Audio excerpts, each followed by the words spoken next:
I had some businesses before, and the teams that I was able to build and the people that I could bring together always superseded anything I was ever able to do on my own. And so that's it. Just I love the synergy of bringing talented people together and making it happen. And so this is the Self-Recording Band Podcast, the show where we help you make exciting records on your own, wherever you are, DIY style. Let's go.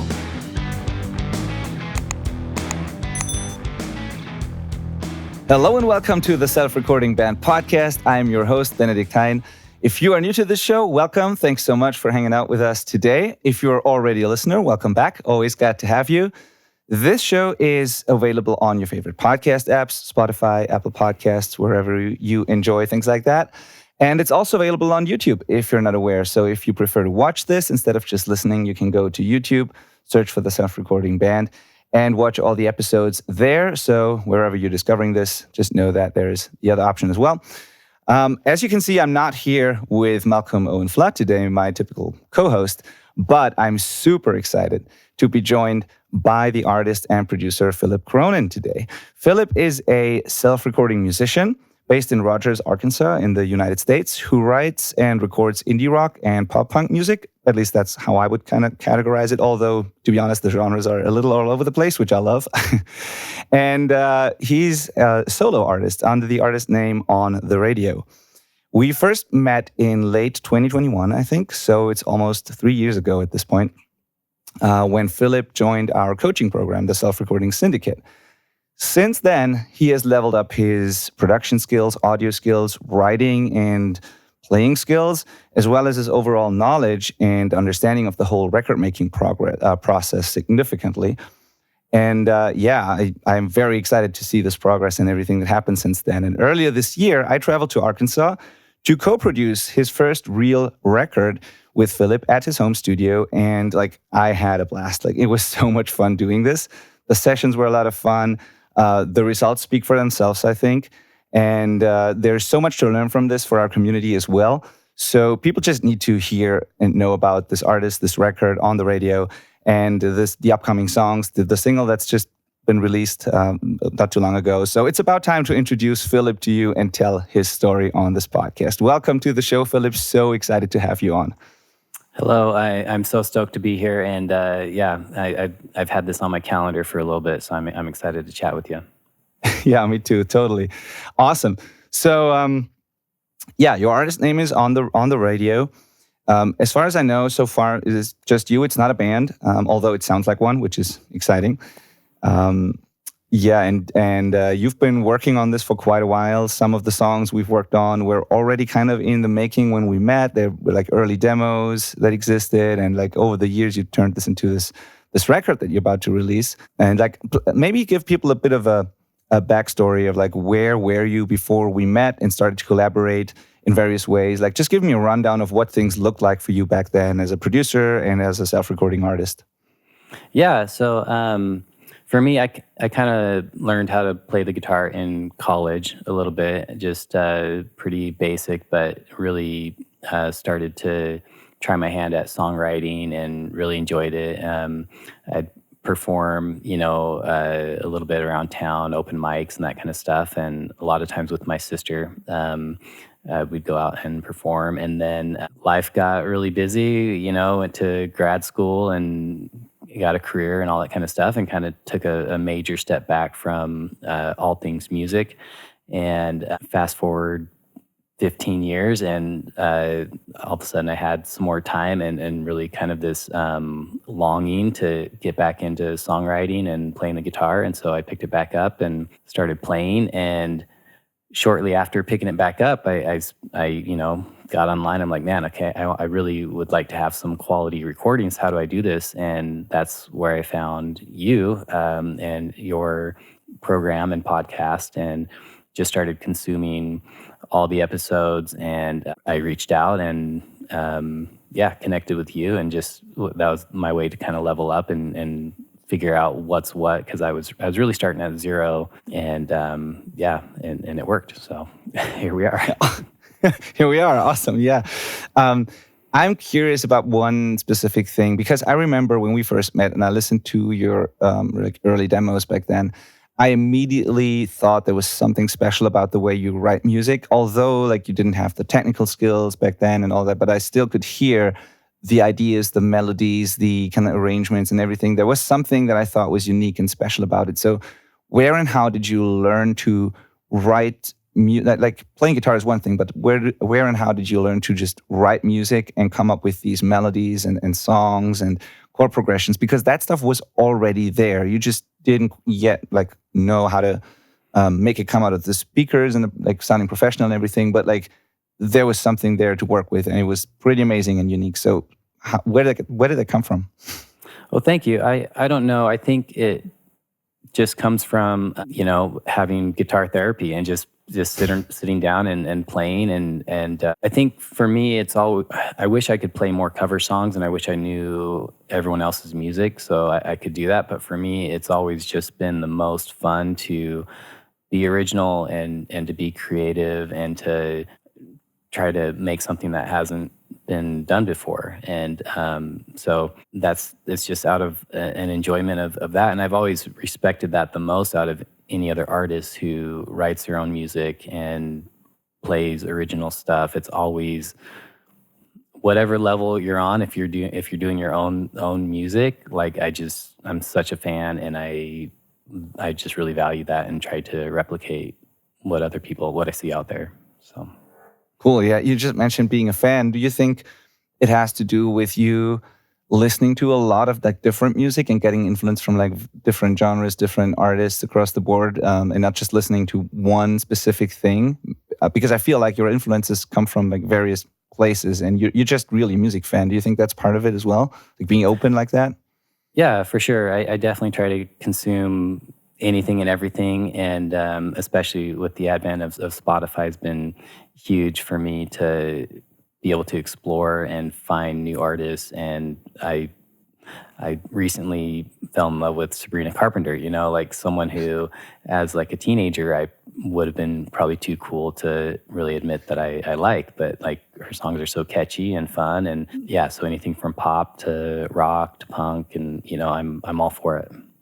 Awesome. Yeah. That's so funny how I remember those days where I actually, if I'm really honest, I already enjoyed some things, 20 years ago that I would have never admitted that I enjoyed them. But now I don't care. I'm just very open about it.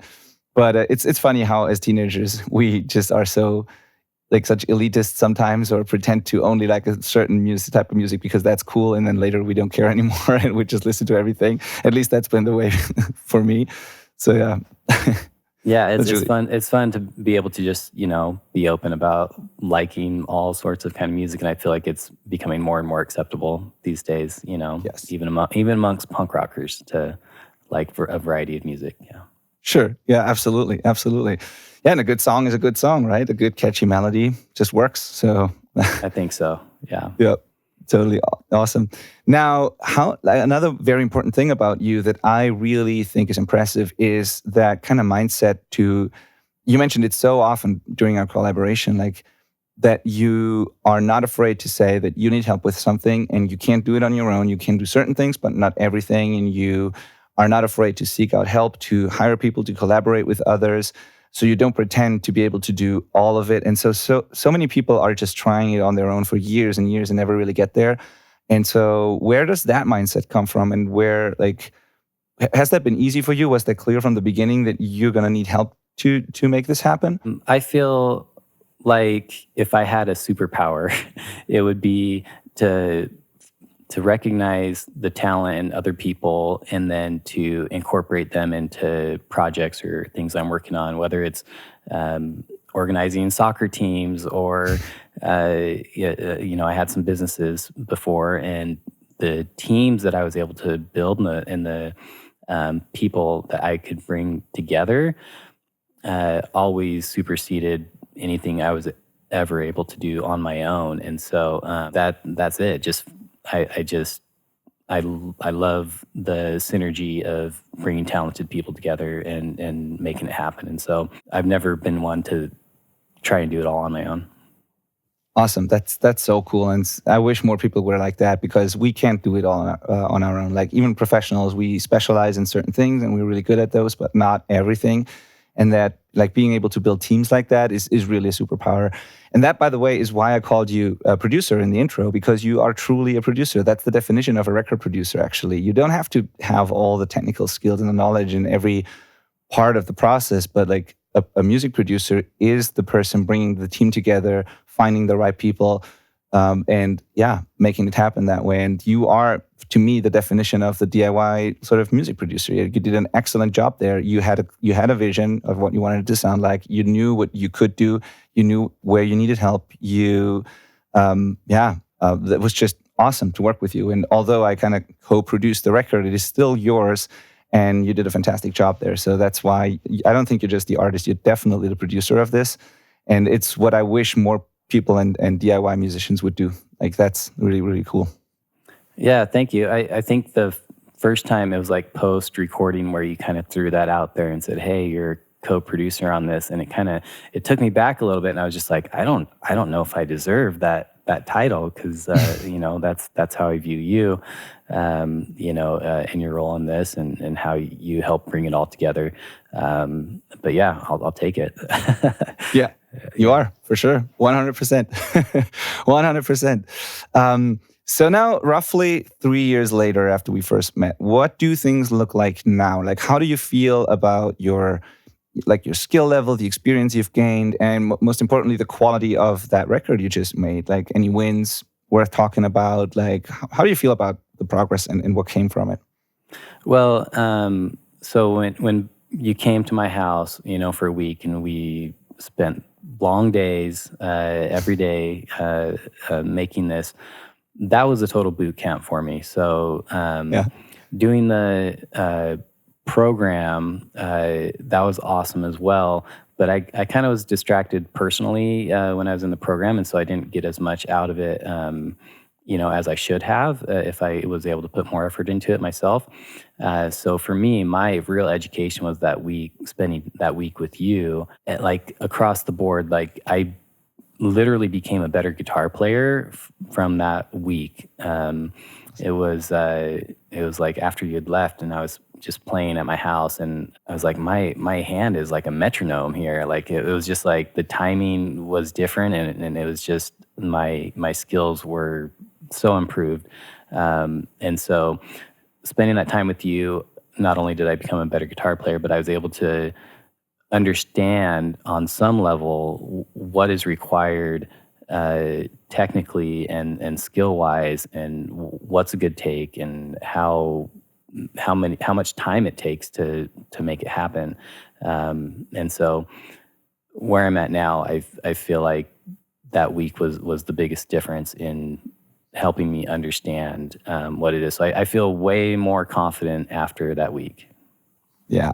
I hope to hear that, because the confidence thing was really the biggest thing, honestly, because you had the songwriting skills, and you're also a good guitar player. You're even better now, but you knew how to do certain things, but you were a little unsure and like not confident enough in the beginning. And then even when we were working together, I remember the first like 1 or 2 days where it took a while to like set everything up and get into the flow.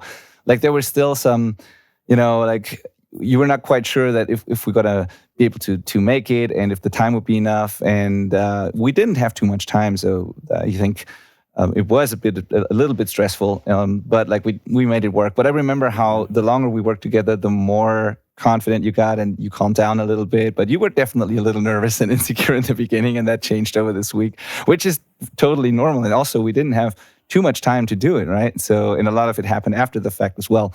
So yeah, there was definitely, I could see that progress, but I was so happy to see you kind of ease into it more and more and become more confident and comfortable with all of it. So yeah. Mm-hmm. Yeah, and I know a lot of people in this space or where I'm at struggle with imposter syndrome and just feeling like you're good enough or talented enough or whatever it is. And I for sure deal with that as well. And working with you those first couple of days, you kind of brought it out of me. You were like, hey, you need to start making these decisions. And so I think it was after the second day, I went home And I just was thinking about that a lot. And I was like, you know what? I've got to step up. I've got to be more decisive. I've got to really take control of this and make this what I want it to be. And so again, through your help and guidance of like encouraging me to step into that role really helped a lot. And I was able to do it and kind of push those doubts and fears aside. Awesome. Yeah, and you did a great job doing that. Like it got better and better over the course of this week, and you came up with more ideas, and most of them were really good. But you were not afraid to just bring them up. And you always said, like, I remember this every time you had an idea, you were like, "I'm totally open to like not doing it or whatever you prefer." You know, you always added this little sentence where like, if you don't like it, like we don't have to do this. But I was like, yeah, bring those ideas up, and I try to make it work. And so. And it worked, and it was really cool to like see your vision come to life more and more. And then what I also thought was really cool is that it was not just you. You brought your sister to your house as well, who did like guest vocals on quite a lot of vocal parts. Actually, she contributed to the record, and then your kids are on the record as well, which is awesome. So. That was, I think, part of the fun as well. At least to me, like that made it even more enjoyable and even better. Like your sister is just such a good vibe, and like the whole thing was so much fun. And then your kids came in, and like I really enjoyed not just the results, but also just the time we spent there, and how these sessions went, and how those people collaborated with us, and like so awesome experience. There and like. Is your sister, like, do you have a musical kind of background in your family? Because your sister is a great singer. Like, that was pretty cool what she contributed to the record, and people are going to hear that. So, yeah, shout out to Natalie Olson. Thank you so much for coming out and joining me. I mean, I don't think we really have a musical background necessarily, other than like singing in church and that kind of stuff.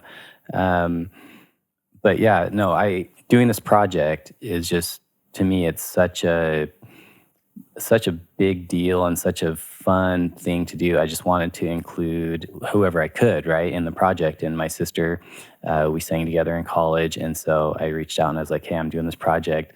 Please come out during this time period." And she was able to rearrange her schedule and make it happen. And then with my kids, like what a fun way, you know, to do this project with them and have them on it.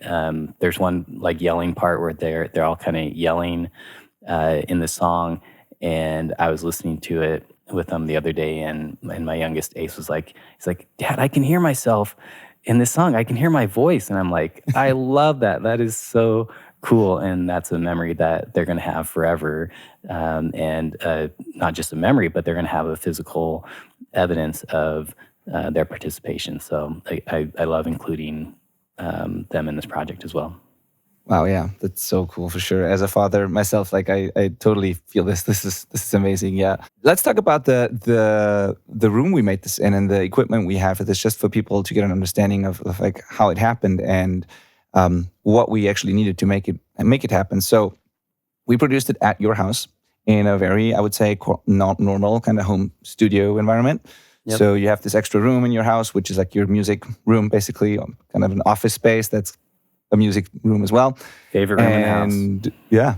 And so I brought a laptop there. We used your monitor speakers. It's Adam Audio speakers, good speakers, but nothing crazy expensive, right? And then I brought an interface, which was high quality, but it's just a small portable Antelope Audio interface. I brought some mics, so we used the SM7 that you have in your hands right now, and we used the Slate ML1, which is the one that I'm talking into right now, a modeling mic.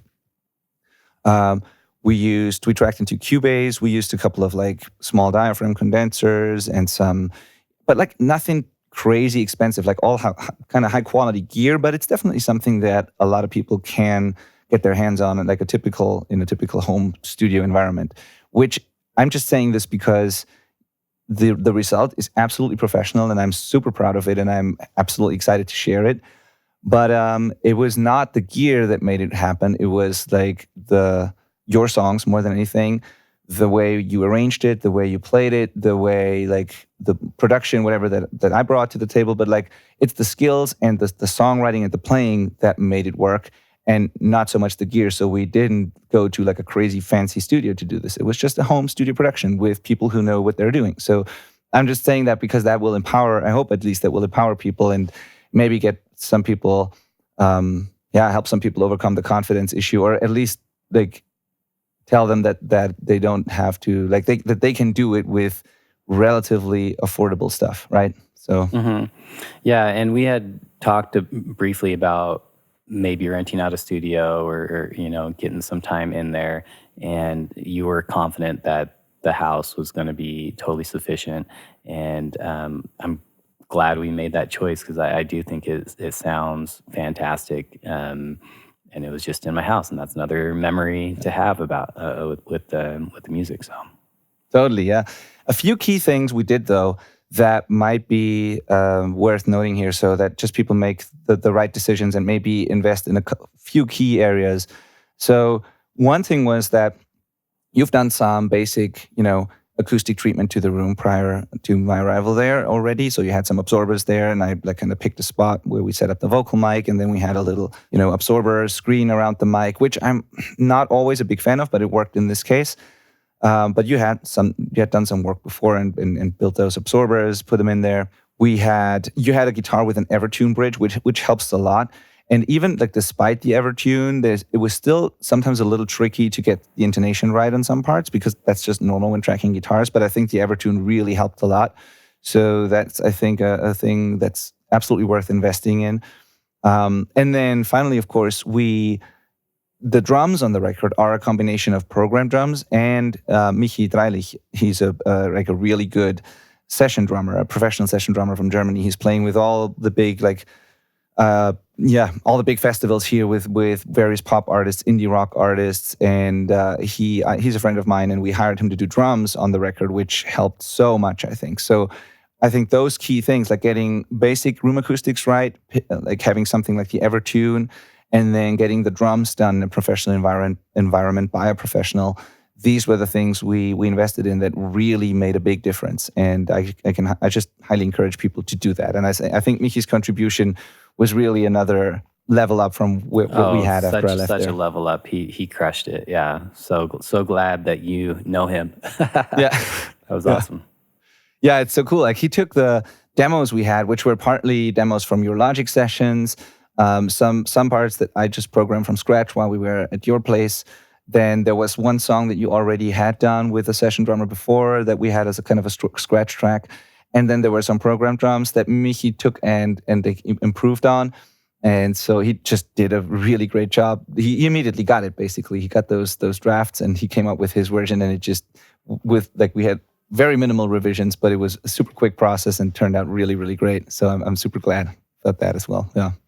Yeah, like hardly even any kind of revision at all. He just took it, and as he said, he wanted to really listen to the songs and really get the vibe of the songs. And I from my understanding, some session drummers just kind of throw headphones on and just get it done, and that's not what he did at all. He really kind of, I think, found the soul without being like overly dramatic about it. He kind of found the soul of the songs and really brought it out.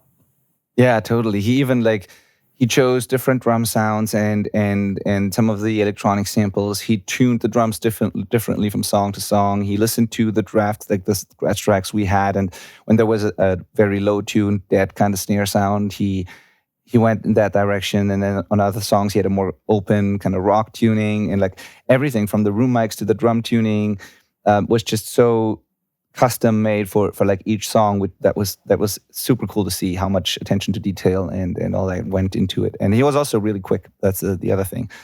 He's just a total pro. That's awesome. Yep. Yeah. Just 10 out of 10. Yep. Yeah. All right. Yeah. Shout out to Vicky. You did a great job. Yeah. You killed it, dude. Yes. Thank you. So yeah. So let's talk about the record and what the songs are about. Is there a theme, that goes through all these songs, or maybe multiple different stories or themes that the record is about? Anything that's like particularly important to you in terms of the message, the vibe, anything really that you want to tell people about the record? Man, that's a really good question. For me, my goal with the songs and song selection was to try to get my best songs that I'd written over the last couple years and kind of put them together. And so as far as a theme, it's just kind of a lot of my songs are autobiographical or things that I go through on a in my life, and so theme wise, it's just kind of what my life's been like the last few years or whatever. But there's some themes in there about kind of leaving religion, and there's some relationship type songs, and I don't know, they're just the songs that I think are my best songs. It really is what it comes down to.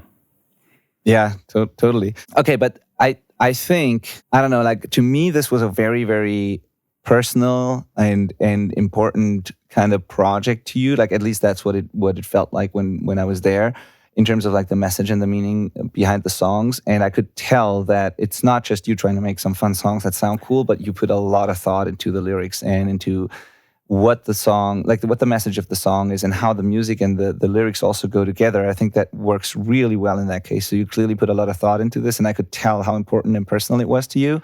So yeah, I don't know. It was just something that I wanted to mention here, because to me, it's not always necessary, but I think what really resonates with me a lot when I listen to music is when that happens, when I have a message that that obviously is important to the artist, where it's authentic and I believe what they are talking about, what they're singing about, and then it also goes together with the music well, and then that's what really resonates with me and what creates that kind of emotional reaction when I listen to the song. And this is totally true in your case, and it's even more than that in this case, because I got to know you personally, which makes it even better. So when I listen to these songs, although I've heard them 1,000 times by now, they still work, and I still get goosebumps, and I still it's, yeah, I don't know how else to say it. It's more than just a couple of melodies with some words, right? So it's really meaningful music. Yeah, they're all very meaningful to me, and in some way, I hope they're relatable, and people can get meaning out of applying it to their life and their situation. But yeah, no, these are carefully curated lyrics, Yeah, and they are meaningful to me, for sure. Yeah, cool. Yeah, so there is, at the time of the recording this here, it's like late August now that we record this. I'm not sure yet when the episode is going to come out, but it's late August now. So right now, one single is out. It's called 2 Years. Yes. And I've shared it with a couple of friends, and I got some feedback on it, which I don't know if you got the same kind of feedback. What I would think was funny is, from the snippet that I posted on social media and my stories, it was just the little, you can in Spotify, in Instagram, when you post a story, you can select like a background music, and I chose your song, of course, when I posted about it, and I chose the chorus. And a couple of people messaged me and was like, "Are you working on a Green Day song?" And I'm like, "Why?" Yeah, because I heard this story, and like it totally sounded like a Green Day thing. And it was so funny because I remember that I said exactly this when we worked on the song, that it reminded me of like a Green Day melody, and also how your voice sounds in that part. It's really, it's close, I think. And so I don't know if that's a good thing or a bad thing, but I'll take it. It's like, so. Yeah. How could that be a bad thing? Yeah, I'll take Green Day. But yeah, I've heard Green Day, I've heard Blink 182, and I've heard a lot of like, man, this takes me back to like the late 90s, punk rock, and it's kind of a funny thing to release a new song, in 2024 and have everyone be like, oh, this sounds like the late 90s, right? But I also love that era, and I love that music, and I'll absolutely a compliment. I'll take it as a compliment. Yeah. Sure. Yeah. That's cool. So yeah, tell us about this song a little bit. What is this particular song about? Yeah, so this song, again, this is kind of just an autobiographical song, but this song starts with me kind of being at home, frustrated. So yeah, this song is like the essence of the chorus is, it's kind of like, if you've heard the phrase, you fuck around and you find out, right? It's kind of like the opposite of that, right? You're never going to know what you don't want to know. If your relationship with anyone is only going to go as far as you allow it to go. Ask the questions, learn about that person, try to understand them. That's to me, that's what the essence of the song is like. Your relationship is only going to be as deep and as real as you allow it to be. And there's always going to be everyone is going to have a turning point where they're going to not want to go to that next level of intimacy or friendship or whatever it is. And yeah, that's just where it's going to end. Yeah, totally love that. Thank you for walking us through that and being so open and like being willing to share all that. That's what made it so special to me as well. Like these stories and it was also kind of a perfect timing in a way because we both went through certain things like the relationships ending and stuff like that. When and I felt like there was a connection that I just also felt when I was there, where we just, outside of the recording sessions, we just kept talking about these things and sharing our stories. And that was helping me a lot as well, honestly. And it got me more into the project and I could understand the whole thing better. And it was just an overall great experience. Then I also realized how much I missed working in person with artists for that reason, like to get to know people and hear their stories and connect on it on a different level than just the remote work that I usually do. Because I just mix most of the time now, and doing this production in person there and also hanging out with you outside of the sessions really made it even more special. And I think it helped the record as well. Like it was just, I don't know, certain things came together there. Yeah. Yeah, and it was also like we were in very relatable situations. Like we had a lot to kind of bond over and connect on just in life in general, where life had taken us. And so yeah, it was a great time. Cool. Yeah, sure. Absolutely. Now, one thing about this song in particular, I don't know if people realize that, but I want to point it out. And I don't even know if you ever thought about it or realized it. There's one thing about it that I like a lot sonically, and that is it all happened in your home studio, and it's not a band, it's all overdubs, but it still sounds like a band. It has this raw, kind of rough energy to it. It sounds polished and modern and all of that, but it sounds like a band. And it's quite difficult to make that happen if it's all overdubs and kind of the same people doing it.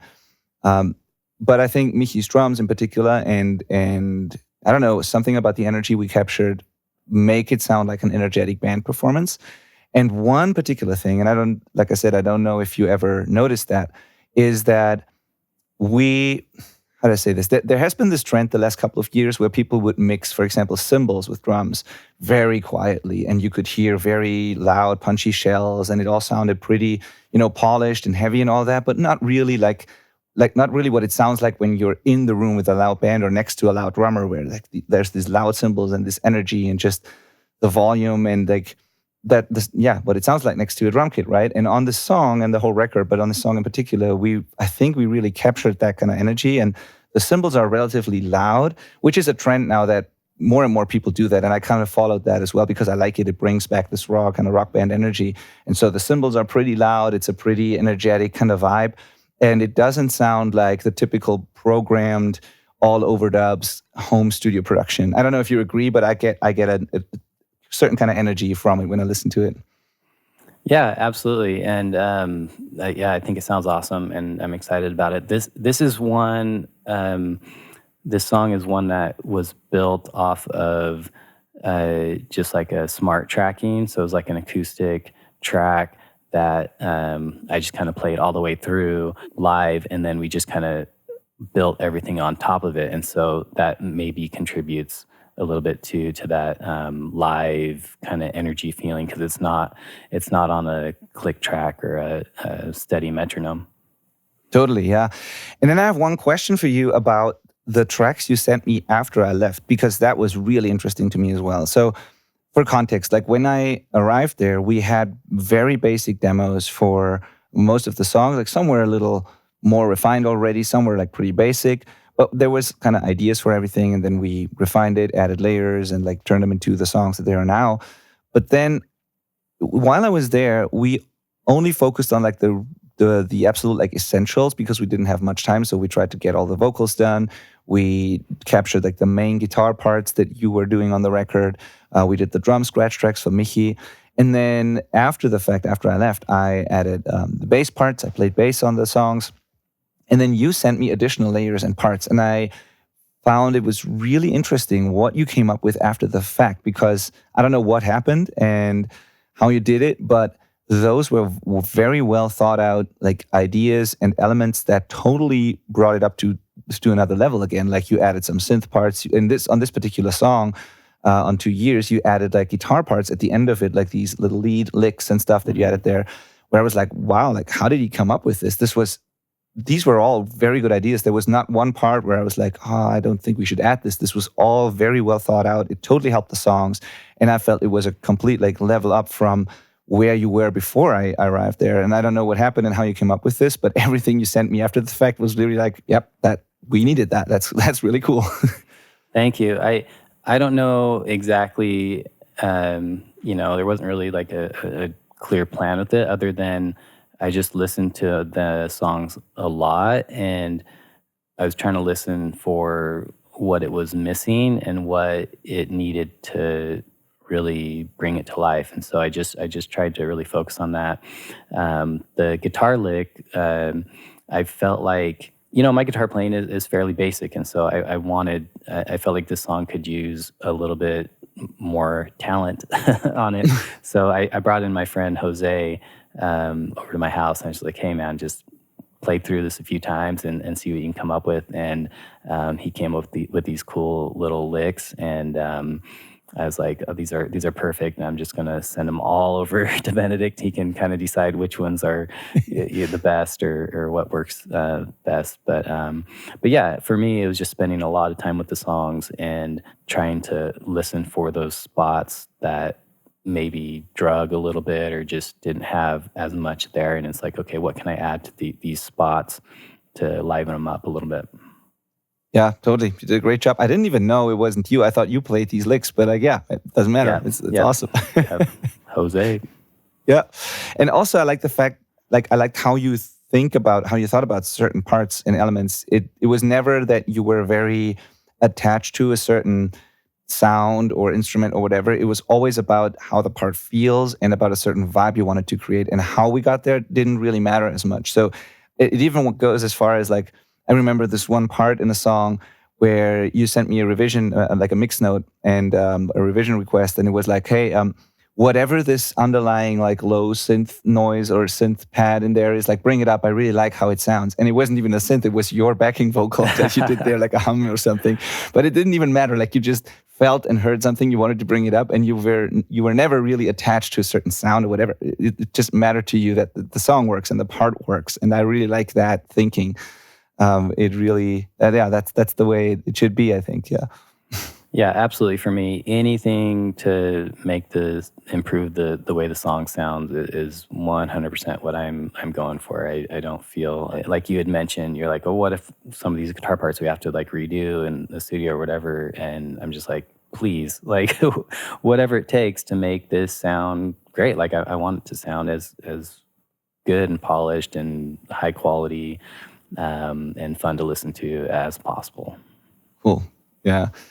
I wanted to mention one thing also, because I always try when I produce records or mixed records, I always try to do something unique that nobody else can have on their records. Like, I don't want to use always the same drum samples or the same kind of sounds, or I try to make everything sound unique and put some element in there that like nobody else can do. And in your case, we had the great like opportunity there to record that used grand piano that you bought, that it's in your hallway in your house basically, or in like not really the hallway, there's like this open room when you walk into your house, and you've bought a used grand piano there. It's not perfectly in tune, but in tune enough, and it had a vibe, and we just captured it, and we recorded a few parts for a song on it. But also I captured a couple of like individual notes and octaves and chords just in case, and I used them across the record in some parts, like in a very subtle way. But sometimes I used certain notes or chords, distorted them, put them underneath the guitar chords to make a part a little bigger. But these are like the tiny details where I know like nobody else can recreate that. They wouldn't even be able to know. And it's like something that only you could do with, you have this unique thing in your house, we captured it, and it's become part of the record. And it was so much fun also because one night you brought in some friends to your house where we had a little party there, and then we went out. And when the first one or two people arrived, I was still capturing those notes on the piano. And I remember them sitting there while I was just recording individual notes on this piano. And I could tell by just looking at their faces, they were like, what is he doing there? Like, you know, like they were just silently sitting there watching me record individual notes. And then when I was done, they started clapping as if I had done this like performance or whatever. And then I remember one of them saying, like, we showed them a song afterwards, like a rough mix. And then one of them were like, I did not expect this because I heard what you were doing before on this piano. And I was like, okay, whatever this is, right? They didn't believe it's like a serious record or something. And then they heard the song and they were kind of relieved and also very surprised by what came out of the speakers. But that was a fun little moment because I could tell they had no idea what was going on. Yeah. I remember that comment exactly. Because he's like, wait, that's what this music sounds like? He's like, I thought this was like single note piano songs.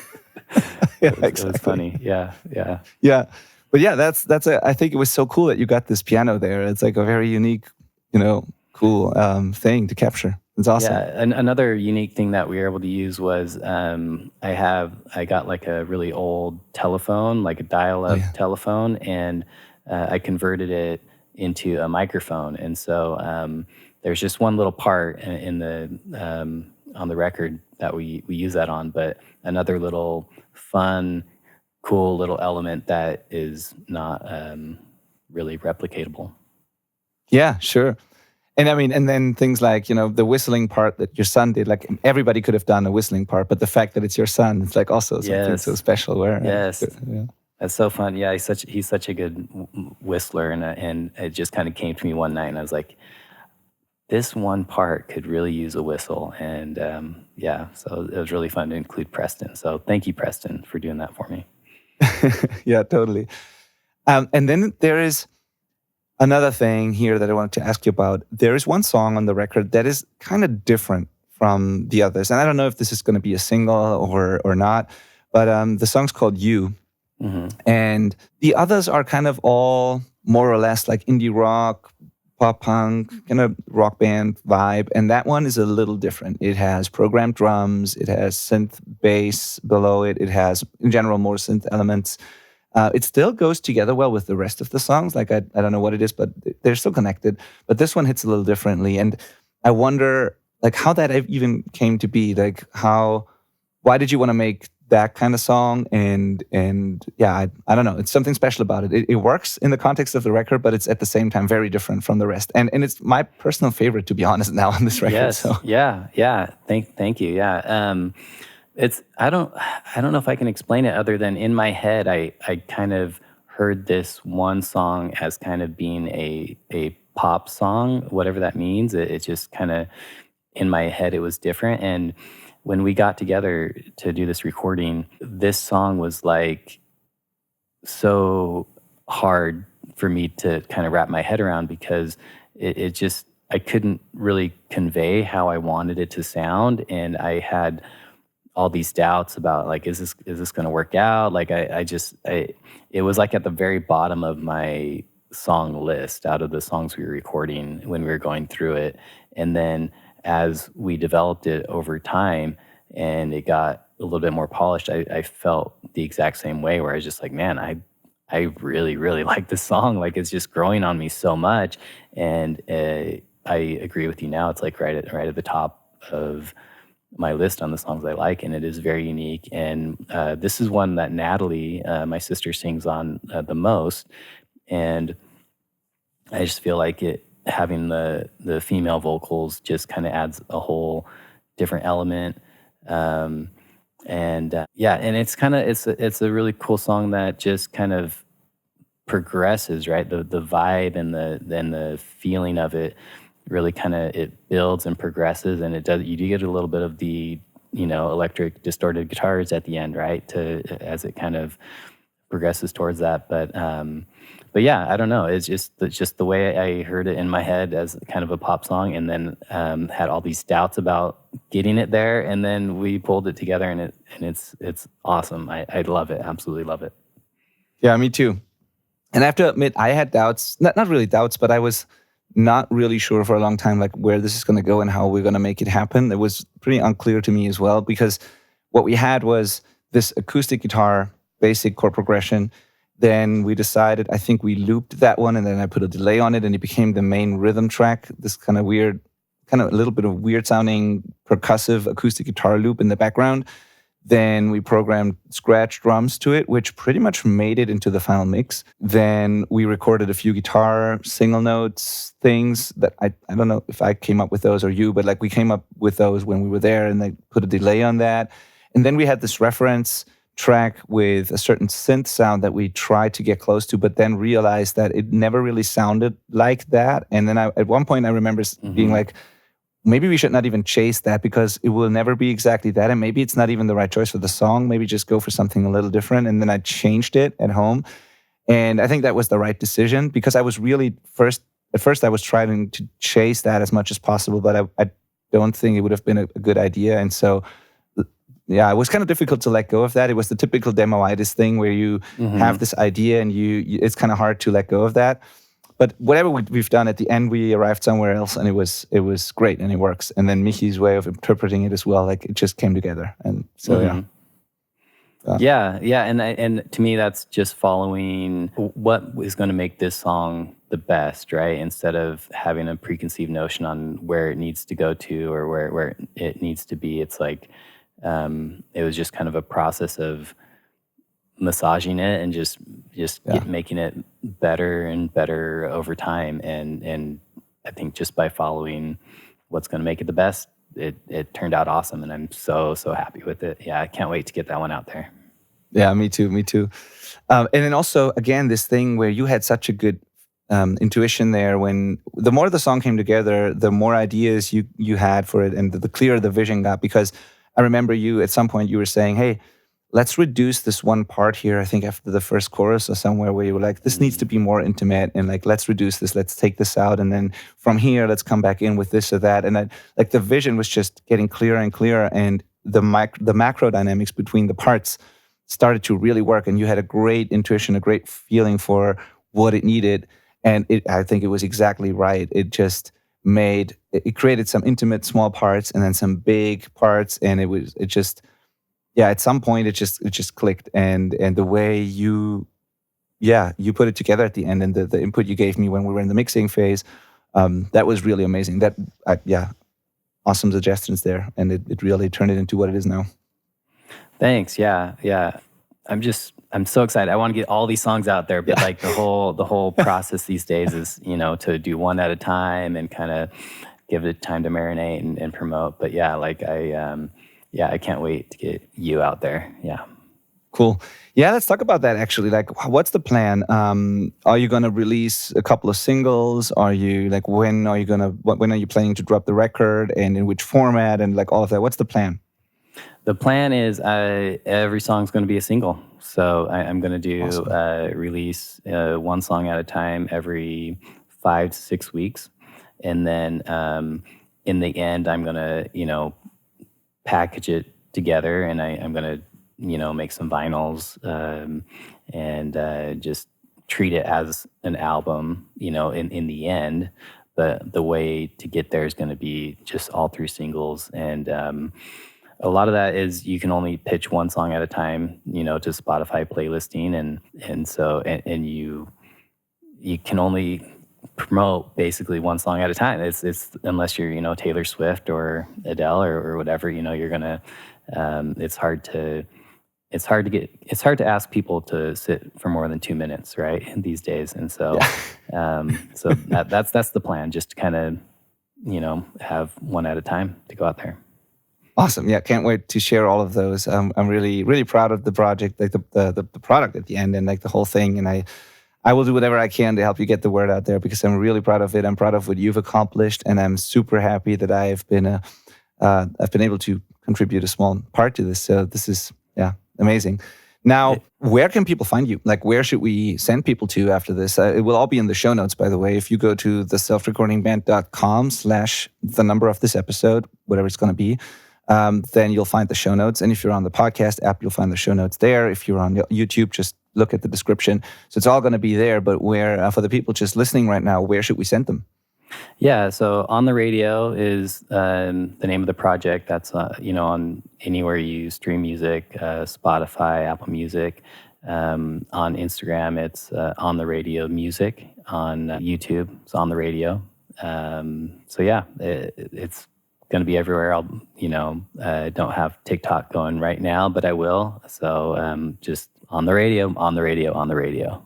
To be honest, it's a name that is like probably hard to Google because there will be a million results with like on the radio. So I thought about that. Like that's going to be the challenge. But yeah. Yeah. It's I wanted it to be more fun than just going by my name, and sure. It was so hard to find a unique name that no one else is using.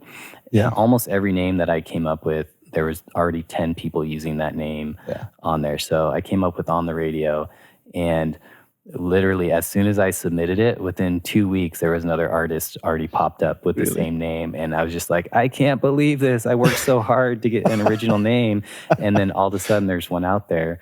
But it brought me back to, there was one of the businesses I started, I chose this area where no one else had that there.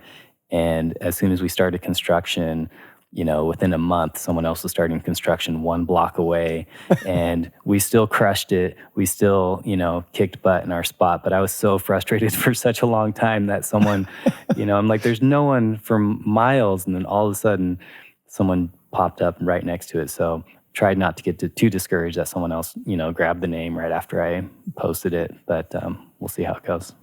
Yeah, totally. I don't think it's going to be a big problem at all. Yeah, I'm going to put all the links that I can find right now in the show notes. And as soon as a single drops, I will let people know, of course. There was one funny side story here that I wanted to bring up. There is this credits, platform out there. It's called Muso.ai. And I think at the moment, it's the most accurate way to get credits as producer, mixer, session musician, kind of, to gather all your credits and have them in one place and like collect all the streaming numbers and everything. It's a really cool platform, and I'm on there as well. It's always fun to look at like the millions of streams that I've acquired now over the years, which is really cool to see. But the thing is, I'm bringing it up because every time an artist that I work with releases a new record or song, I go to muso.ai and I search for the song, and it usually pops up right away. And then I can add whatever I've done on these projects and add them to my credit list. And it takes usually a couple of hours. And then they are just accepted and they're on my credits and it works. And I never had an issue. Your single was the first one ever in like, I don't know, I think I've submitted 500 something projects there. At this point, it's still far from finished, but I've already submitted 500 plus projects. And yours was the first one where they just didn't accept my credits that I added there. And they just got back to me with an email requiring proof. And so now I have to send them like artist communication or an invoice or some proof that I've actually worked on the record, which I have, and it's easy to submit. But I thought it was funny that never they asked for that. And that was the first project where they just didn't believe that I worked on it. I don't know why. Why do you, I was going to ask, why do you think that was? What was different? Know. I have no idea. There was some issue. They said like, yeah, that's cool, but like, please send us proof that you actually did this. And I'm like, yeah, I can do. I just wonder why it is this song. But like, yeah, that is hilarious. Yeah, interesting. I'm just such a big artist. There's no way that Yeah, exactly. That's why I'm saying. No, and I was like, Phillip is probably. I don't know if the artist gets notified or something, and then maybe but like no. Sure, for sure not. Yeah, I don't know. It's funny, but it's gonna it's gonna pop up there. It's always cool also because if I look at this, they don't get the numbers from all the platforms, but at least like Spotify, YouTube, Shazam, and a couple of others. And it's also always fun for me to, get in touch with the artists and give them updates on it, because not all artists really know their streaming numbers across all platforms and like all that. So it's kind of fun to see that too and how things change over time. Anyway, really cool thing, because credits are very important in this industry. So I'd like to have them all collected. Yeah. So what are your next projects that you'll be working on? Are there already plans beyond that record, like in the future, a kind of a vision, or are you fully focused on just promoting and releasing this right now? Yeah, the focus has been on doing that. I definitely I'm trying to get a group together as well to start performing live, and yeah, I 100% want to record more songs. I have a couple written already, and I want to just keep this going. It was so fun, honestly. Like Benedict, that week that we hung out and recorded, that was one of the most fun weeks I've had in such a long time. And so do I want to do that again? 100%. I want to do it again. So yeah, just want to keep having fun with it and keep writing music and keep recording and having, these quality recordings to share with the world. Awesome, man. This means so much to me. Thank you so much for saying that, really. And I have to say the same. Like, after mixing for years now in isolation here at my studio, it was such a fun experience to kind of have my producer come back in a way and and do it in such a cool environment with really cool people. And like, it was very special for me as well. Like, I will never forget this. And it was the most exciting work week for me as well in a long time. So yeah. Yeah. Again, for me, going back to my skill set of just picking the right people, 100% feel like I picked the right person working with you. And anyone out there considering, working with Benedict, can't recommend him enough. Like, total professional, skill wise, everything. It's there. So really appreciate you taking the time and the chance to work with me. Like, that was not a sure bet, and it worked out. Thank you so much, man. Like, I really, really, really appreciate that. And just to also mention it, it was not that I was just flying over. I mean, I probably would have done it, but I was just not that I just flew from Germany to Arkansas. Like, it worked out perfectly in terms of timing, because there was the NAMM show before that in LA. So I already planned to travel to the US. And then I was like, well, when you asked me, I was like, I'm actually already in the US at this and that time. And so maybe if we could make it work after that, that would be pretty perfect, because then I just have to take a plane from California to you. And so that's what we did. So it just had to happen. I don't know. It was just meant to happen, I think. It's fate. Yeah, absolutely. Totally. So cool. So on that note, though, what would you tell someone, not just about working with me, but like, what would you tell someone who's on the fence about hiring someone like a producer, co-producer, mentor, any kind of collaborator, session musician? Like, because I still know, we've touched on it in the beginning, I still know there are so many people hesitant to do this, trying to do it all on their own, and then trying for years, never getting it done really, never getting their songs finished at a high level. So what would you tell someone who's on the fence there and unsure about how to go about it, how to find someone, or if they should even do it? Like, is there anything you could tell these people, considering that you have the skill set of building teams? Yeah. So the first thing I would say is, life is short. Life is so short. And so getting help is an acceleration in time. So you can spend, you've been mixing 10 plus years, right? So, Yep. So by working with someone like you, I can tap into 10 plus years of experience, or I can work for 10 years before I can put a song out that sounds like this, right? And so, so that, to me, that number one is, life is so short. So take advantage of your time. Number two is, like, skill set wise, like, you can't do everything. There are incredible guitar players, there's incredible bass players, there's incredible drummers. If I'm just sitting in my studio at home and I'm programming drums, I'm playing the bass, I'm playing the guitar, I'm singing, I'm doing everything, it's just not even possible, unless you're some kind of absolute genius wizard out there, to do all of that at a high level. And so I can't recommend it enough to find help, find other people, collaborate, we all need help. So I definitely would recommend not trying to go at it alone, and it's just going to be a better product in the end if you work with other people. Thank you for saying all that. I totally appreciate that. Yeah, that's what people need to hear. I completely agree with everything you just said. Yeah, and also bringing the different influences and together is also a thing. Like, you get so close to it at some point, and I think even just your sister contributing to the record, mm-hmm. and these parts you've already written them, but I still think that the way she hears it and interprets it, and her musical influences and stuff, that also like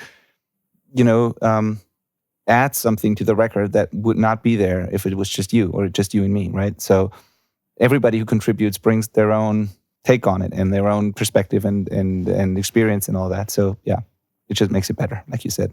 Yeah, absolutely. I totally believe in working with other people, getting the energy, their ideas, input, everything. It's only going to get better. Yeah, totally. All right. Now, one question I haven't even asked: how exactly would you describe the music you're making and the music that you're about to put out with these singles? And who do you think this is for? Because, like, if people are curious now and they wonder, like, would I even like this? What is it exactly? Like, how would you describe it? Yeah, I would call it indie rock with like edges of punk and edges of pop. I think this is for people who like lyrics. So again, maybe the guitar playing is pretty simple, or for the most part. But I am proud of the lyrics, and if you like singing along, if you like melody, if you like discovering new things and new artists, new songs, this is for you. So I don't know. I just my hope is that they're songs that you can sing along with, and yeah. So if you're a lyric person, this is for you. Cool. Awesome. I agree. You can definitely sing along. Those songs will be stuck in my head for a while now, and I don't mind. Like, they're cool. So. Good. Awesome. Glad it's not a torment for you. No, not at all. Not at all. And like, that's a real indicator for me, and that's part of what makes me so excited about it, is that it's not always that when I work on songs for that long that I still want to listen to them. And it's totally the case with this record. Like, I don't mind listening to them. I still enjoy it. I still sing along. I still smile when certain parts kick in. And so I think that's definitely a sign that we did something right here. And it just shows how good of a songwriter you are. So that's just, yeah. Well, thank you. Cool. Yeah, no, it's that would be a skill set that I hope to keep working on and develop, and yeah, it's so fun to write songs. Awesome. Yeah, totally. Yeah, keep doing that for sure. Now, again, we're going to send people to all those, all the places where they can find you. The artist is called On the Radio. Your name is Phillip Cronin. The first single that's out right now is called 2 Years. There's going to be more. I don't even know what the final record's going to be called, if that's already decided even.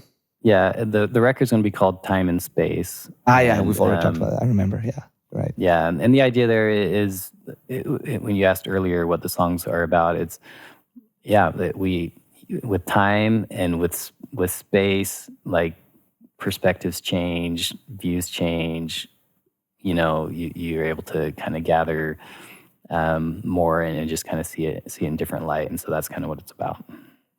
Awesome. On the Radio, Time and Space. Keep looking for that, and follow Phillip, follow On the Radio, so you don't miss any of the releases. We're going to put out some content about it. Yeah, there's going to be short clips. There's going to be more background info. We took some pictures and videos while I was there, so I hope to put all of that out there step by step, and give you more updates on the process here as well, like on the whole project here as well. It's exciting for me also to share this as like an educational thing, because there's a lot that people can learn from this, how we produced it, how we went about certain things, because it's not rocket science. Yes, it requires experience, and you need to have good songs, but it's all doable. And I hope that what we've done was not only entertaining at the end as a product that people can listen to, but maybe also educational when they hear more about the progress and how we made it happen. So I'm really excited about all of this. Yeah, me Cool. too. It's just, I'm so proud of it. I'm so excited about it, and again, anyone who's considering leveling up and working with professionals like Do It, you're going to have this product that is going to live on forever in high fidelity, and it's amazing to have that. So true, man. All right. Thank you, Phillip. Did we forget anything? Is there anything else you want to cover before we wrap this up? No, just, thank you to you and your team and all the effort and work you guys put into it. So I appreciate it. Thank you so much. Yeah, shout out to Thomas as well. I should mention him too. Thomas is a big part of all the projects that I work on. He works with me here at the studio. He's doing all the editing, the mix prep. He contributes drums. Often he chooses drum samples. It's just a big part of all the records that I'm making or that I'm a part of. So yeah, thank you, Thomas. Thank you, Michi, again for the drums. Thank you, Natalie, for the vocals. Thank you, Philip, of course, for these great songs and for having me be a part of this. And I can't wait to show it to people. And thank you so much for taking the time to do this interview as well. I know it's like very early. You're in Vegas right now. It's 6:30 when we started this episode. So Yes, thank you so much for coming on. I got the sphere over here. If you wanna Oh, wow. see. There we go. So. Oh shit! I've never. Yeah, that's so cool. Does it always look the same when there's no event, or does it change during the day, or like it changes every few minutes? Oh, really? Yeah, it's on my bucket list to go check it out. So I'll be there in the next couple days for sure. Awesome. Oh yeah, I would love to do that as well. Well, Philip, I hope we'll meet again in person someday. I really enjoyed this conversation. I can't wait to share all the content about it and all the songs. And I just really hope people would check it out. And yeah, thank you so much for everything. And let's see how it works. And awesome. Awesome. Thank you, Benedict. Thank you. And thank you for listening. Bye-bye. See you next week.